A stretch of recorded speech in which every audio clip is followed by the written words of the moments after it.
Chapter 3. The Nature of Emotions. Emotions can be tricky. In this section, we'll discuss in depth how they work. By understanding the mechanism behind emotions, you'll be able to manage them more effectively as they arise. The first thing to understand is that emotions come and go.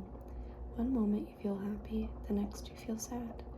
While you do have some control over your emotions, you must also recognize their unpredictable nature.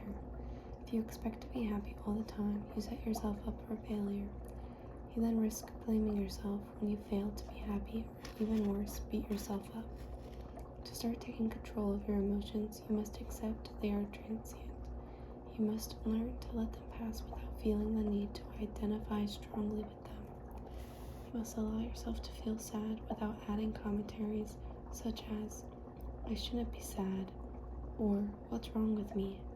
Instead, you must allow reality to just be. No matter how mentally tough you are, you'll still experience sadness, grief, or depression in your life. Hopefully, not at the same time, and not continually. At times, you'll feel disappointed, betrayed, insecure, resentful, or ashamed. You'll doubt yourself and doubt your ability to be the person you want to be. But that's okay, because emotions come, but more importantly, they go. Your negative emotions are not bad or useless. You may blame yourself for experiencing negative emotions, or perhaps you see yourself as mentally weak. You may even believe something is wrong with you. However, despite your inner voice may say your emotions are not bad, emotions are simply emotions, nothing more. As such, being depressed doesn't make you less of a person than you were 3 weeks ago when you were happy. Feeling sad now doesn't mean you'll never be able to laugh again. Remember this, the way you interpret emotions as well as the blame game you engage in creates suffering, not the emotions themselves. Negative emotions can actually be helpful. Sometimes you need to touch rock bottom before you can reach the top.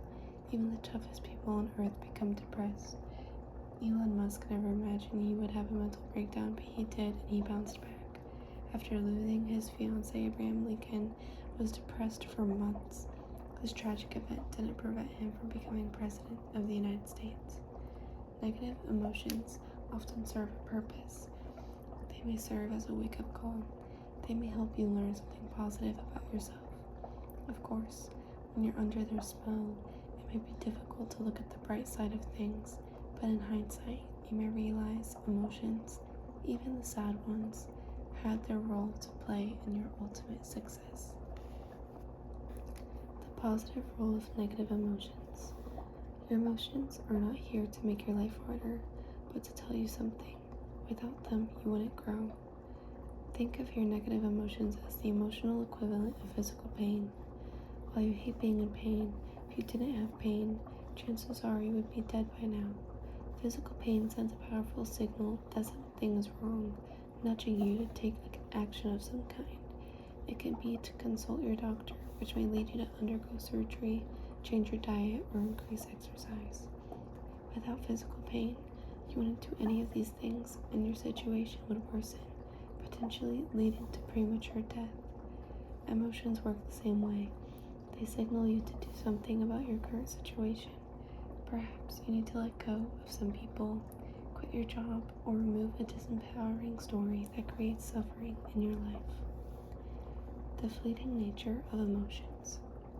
No matter how depressed you are, how much grief you're experiencing, or how horrible you feel at a given time, this shall pass. Look at some of the negative emotions you experienced in the past. Remember the worst times in your life. During these most difficult periods, you were probably so caught up in your emotions you imagined never being able to escape them.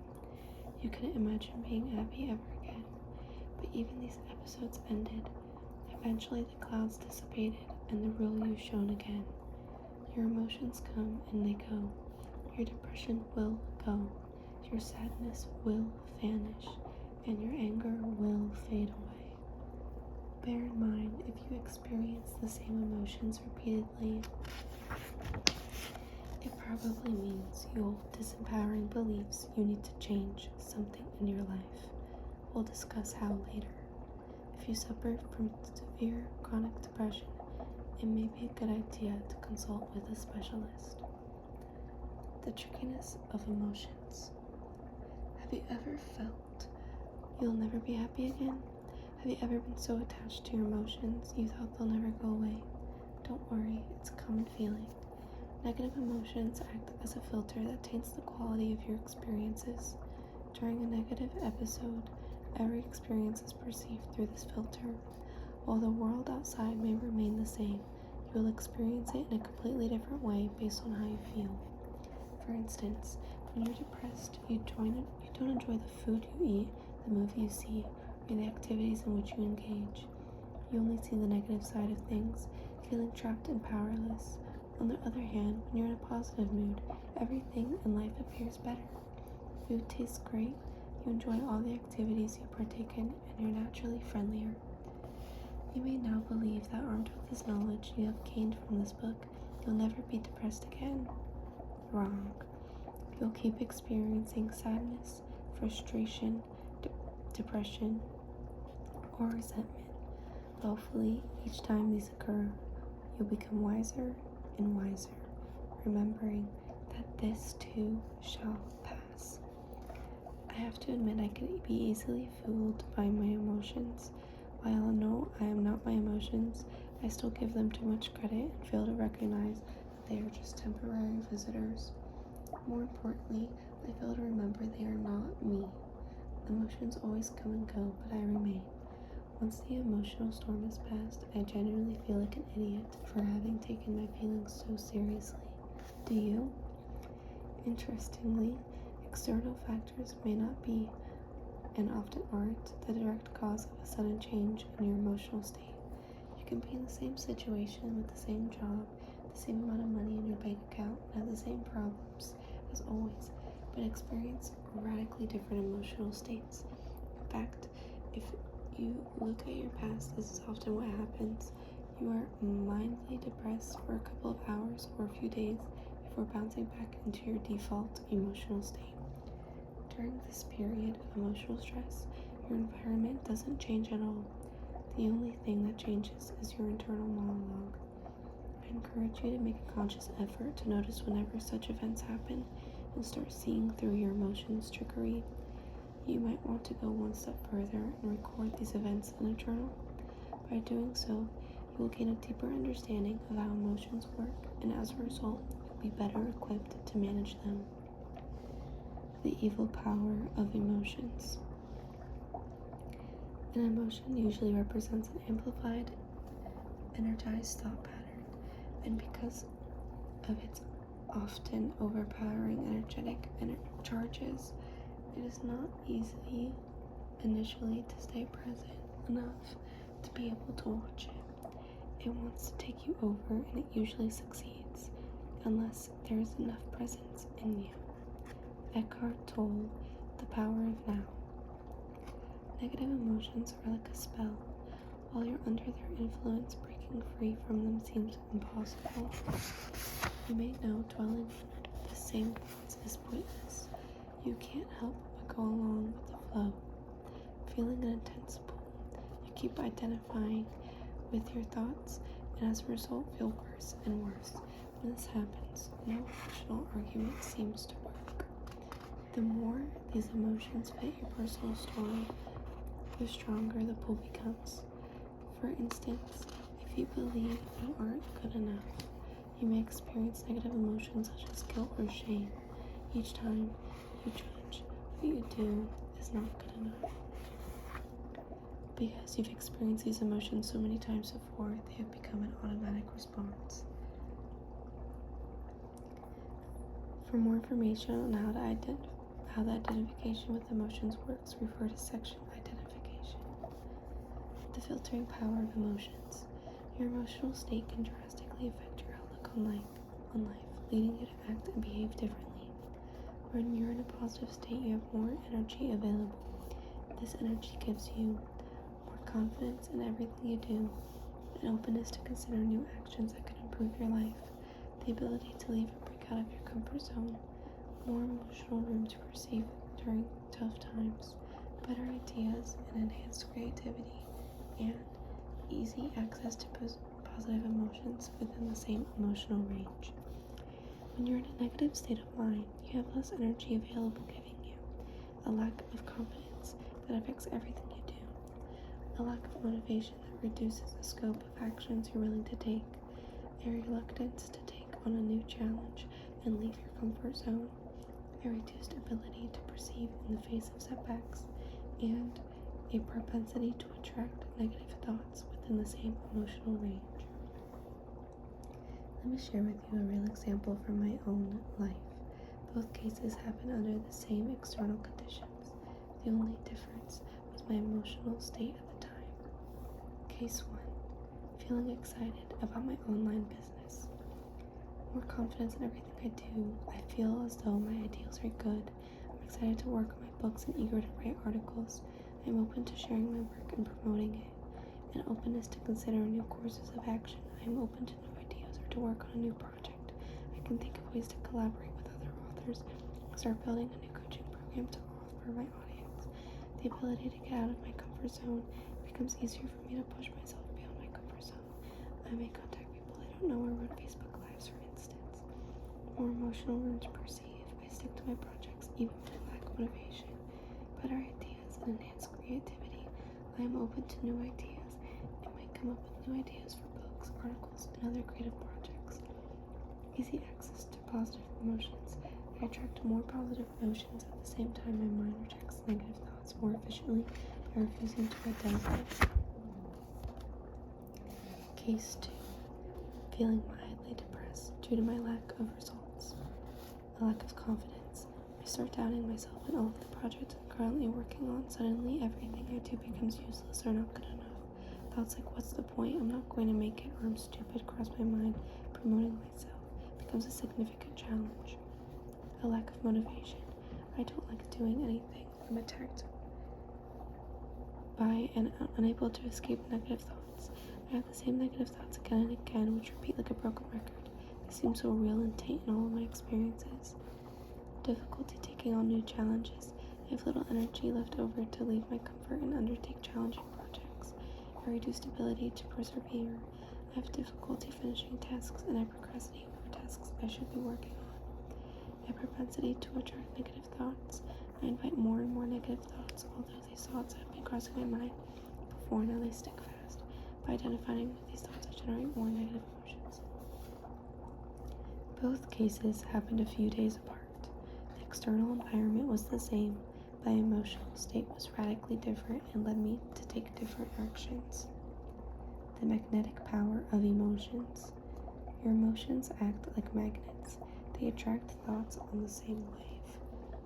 That's why, when you're in a negative state, you easily attract other negative thoughts, and by latching onto these thoughts, you make a situation worse. As Eckhart Tolle wrote in The Power of Now, often a vicious cycle builds up between your thinking and the emotion. They feed on each other. The thought pattern creates a magnified reflection of itself in the form of an emotion, and the vibrational frequency of the emotion keeps feeding the original thought pattern. Eckhart Tolle. Now let's see what you can do to break free from the magnetic power. Breaking the magnetic power of emotions. Let's say you have a bad day at work and you're in a terrible mood. The negative state you're in causes you to attract more negative thoughts. Suddenly you fixate on the fact that you're still single at 30 and start beating yourself over it. Then you blame yourself for being overweight. You also remember you have to go to the office the following Saturday, which reminds you how much your job sucks. Do you see how much easier it is to attract negative thoughts when you're feeling low? To prevent this from happening, you must remove the habit of clustering negative thoughts together. Real life example. I have knee problems which prevent me from practicing many sports. Since I've always loved sports, these injuries have been a source of emotional pain. Fortunately, I seldom feel pain in my knees, but when I do, it triggers negative emotions. One day, as I was observing my thought process, I realized experiencing pain in my knees negatively affects my mood, triggering more negative emotions in the negative feedback loop.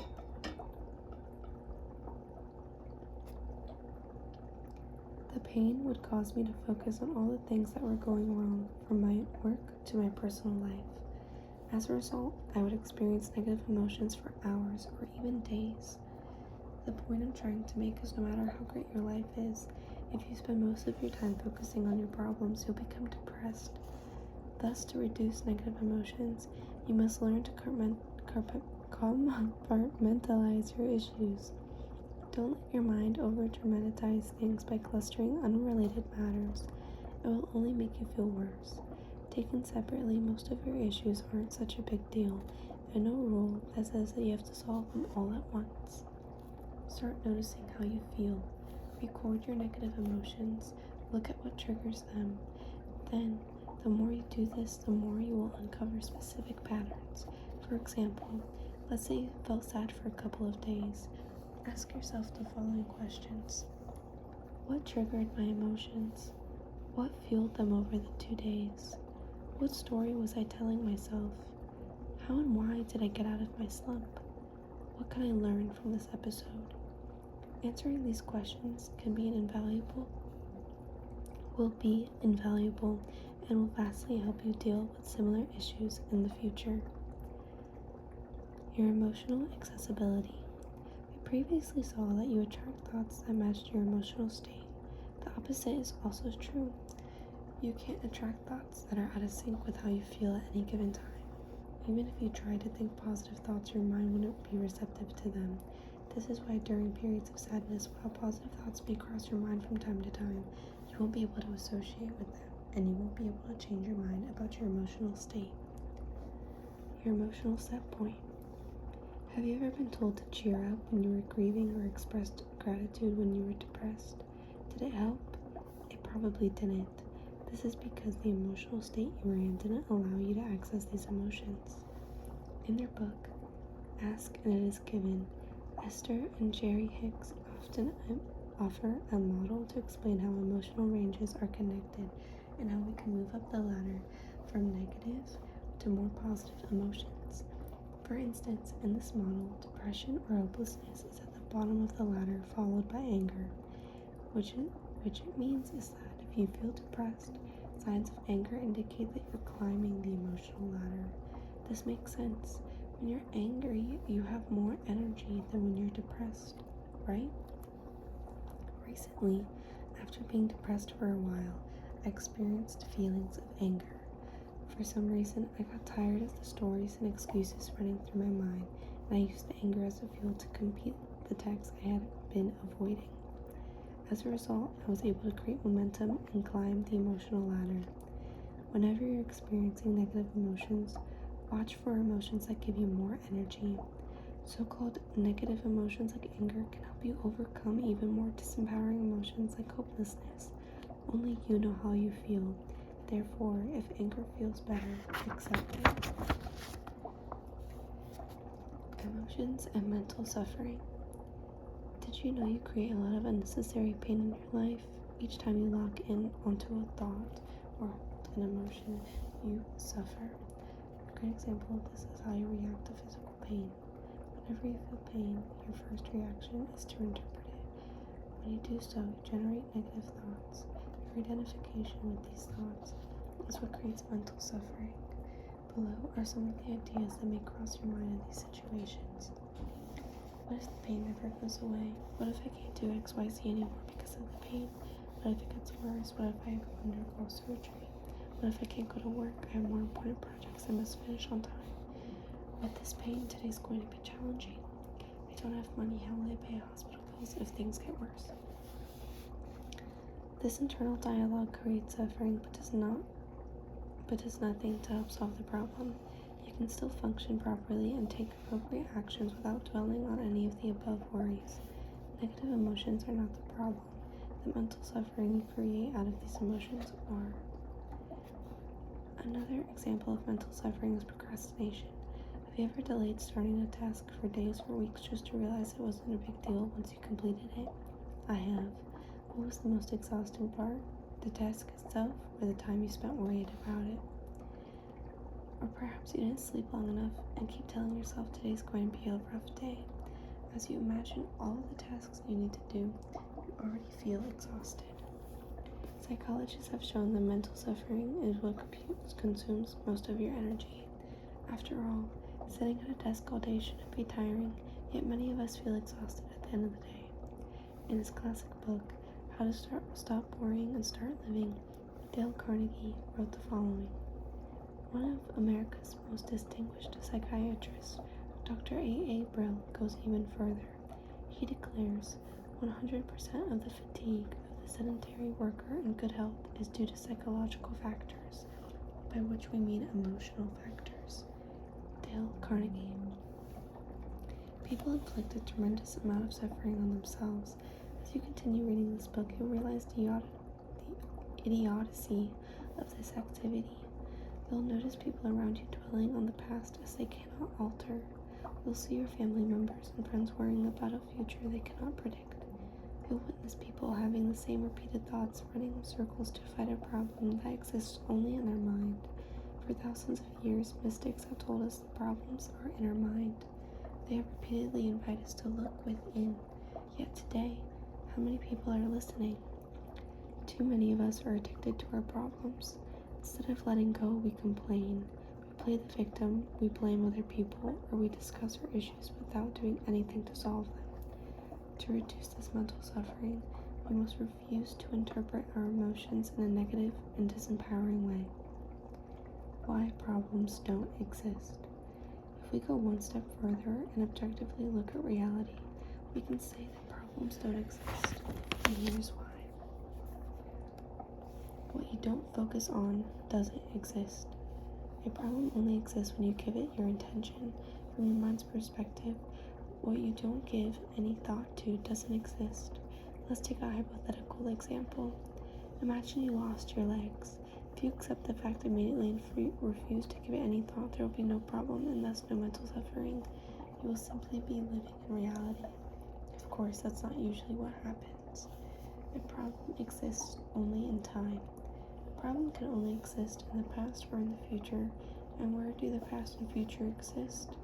In your mind. To acknowledge a problem, you must use your thoughts, and thoughts exist in time, not in the present moment. A problem needs to be labeled as a problem to actually exist. A problem exists only when you interpret a situation as being a problem. Otherwise, there's no problem.